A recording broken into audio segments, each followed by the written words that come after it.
성 안토니오 아빠스 기념일에 보내드리는 오늘의 강론. 담당에는 천주교대전교구 청소년국 장태혁 신부입니다. 오늘 복음은 마르코 복음 2장 1절에서 12절까지의 말씀입니다. 며칠 뒤에 예수님께서는 카파르나움으로 들어가셨다. 그분께서 집에 계시다는 소문이 퍼지자 문 앞까지 빈자리가 없을 만큼 많은 사람이 모여들었다. 예수님께서는 그들에게 복음 말씀을 전하셨다. 그때 사람들이 어떤 중풍병자를 그분께 데리고 왔다. 그 병자는 4사람이 들것에 들고 있었는데 군중 때문에 그분께 가까이 데려갈 수가 없었다. 그래서 그분께서 계신 자리에 지붕을 벗기고 구멍을 내어 중풍병자가 누워있는 들것을 달아 내려보냈다.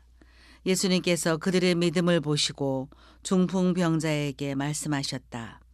얘야, 너는 죄를 용서받았다. 율법학자 몇 사람이 거기에 앉아 있다가 마음속으로 의아하게 생각하였다. 이자가 어떻게 저런 말을 할 수 있단 말인가. 하느님을 모독하는군. 하느님 한 분 외에 누가 죄를 용서할 수 있단 말인가. 예수님께서는 곧바로 그들이 속으로 의아하게 생각하는 것을 당신 영으로 아시고 말씀하셨다. 너희는 어찌하여 마음속으로 의아하게 생각하느냐. 중풍병자에게 너는 죄를 용서받았다 하고 말하는 것과 일어나 내 들 것을 가지고 걸어가라 하고 말하는 것 가운데에서 어느 쪽이 더 쉬우냐. 이제 사람의 아들이 땅에서 죄를 용서하는 권한을 가지고 있음을 너희가 알게 해주겠다. 그러고 나서 중풍병자에게 말씀하셨다. 내가 너에게 말한다.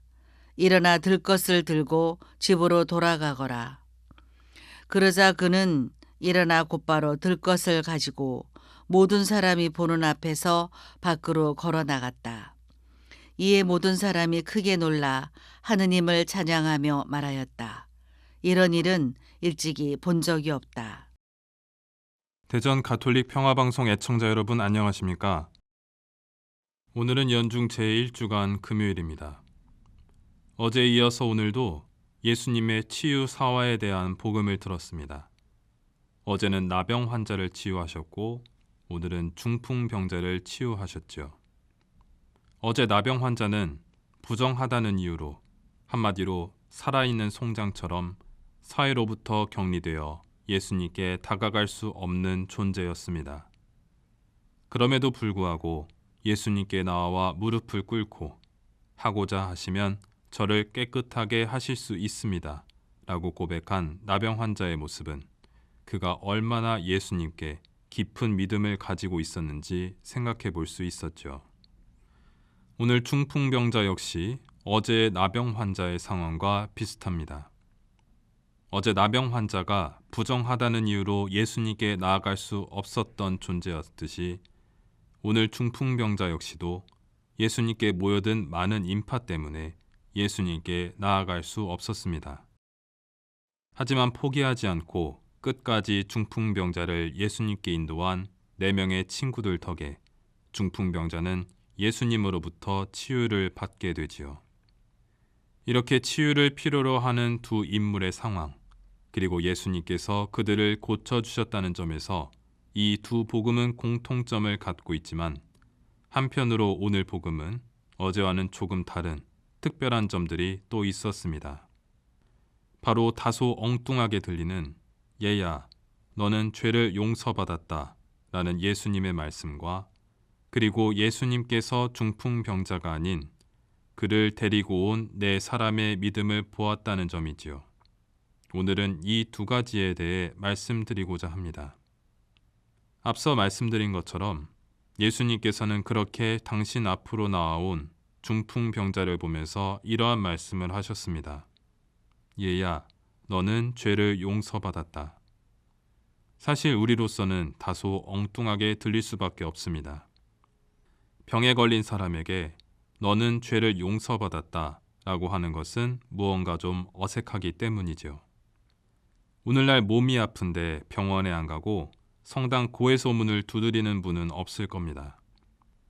물론 현대에 사는 우리는 이렇게 생각할 수밖에 없지만 당시 복음서가 쓰였을 때에는 상황이 달랐는데요.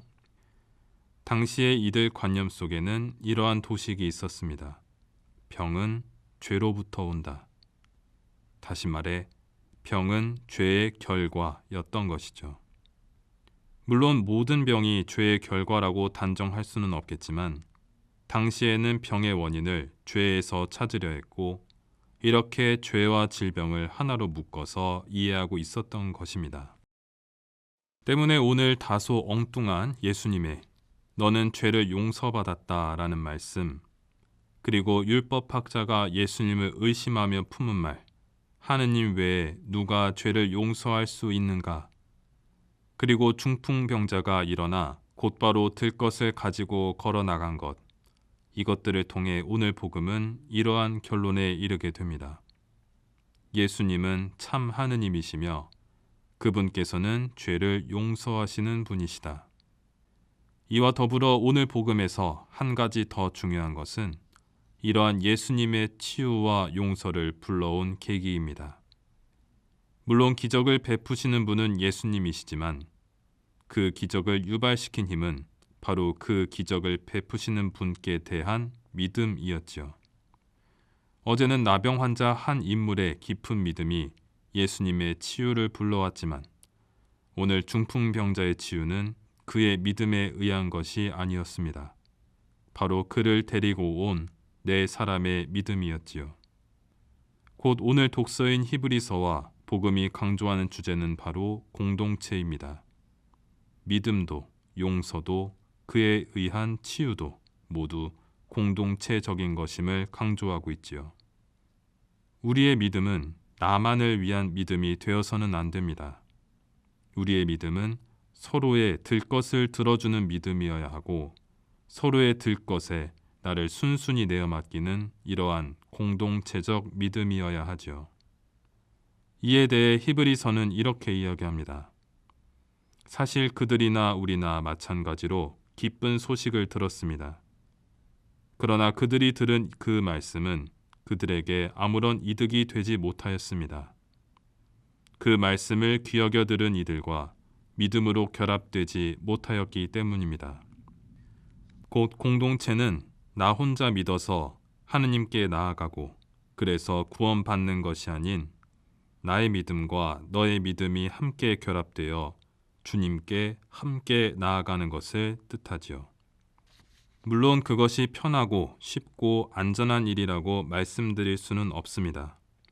복음의 네 사람 역시 그 중풍병자를 예수님께 데려가기 위해 많은 희생을 치루어야만 했지요. 중풍병자를 설득해야 했고 그를 들것에 뉘어서 예수님께 데려가야 했고 예수님 앞에 많은 사람들 때문에 지붕 위로 올라가야만 했고 지붕마저도 뚫어야 하는 이러한 참 많은 수고를 감내해야 했습니다. 하지만 그들의 굽히지 않는 그 믿음 그리고 노력과 희생이 끝내 그를 예수님께 당도하게 했고 또 그가 치유받고 구원받을 수 있는 다시 생명을 살아갈 수 있는 더 없는 기회를 마련했다는 것을 우리는 기억해야 하겠습니다. 여러분 각자가 속해 있는 공동체, 사회 공동체, 교회 공동체, 가정 공동체 이 모두가 이렇게 서로를 예수님께 데려가며 치유와 구원의 기회를 서로에게 마련해주는 공동체가 되기를 또 우리의 죄를 짊어지신 예수님처럼 서로의 멍에를 짊어지고 나아가는 공동체가 되기를 희망합니다.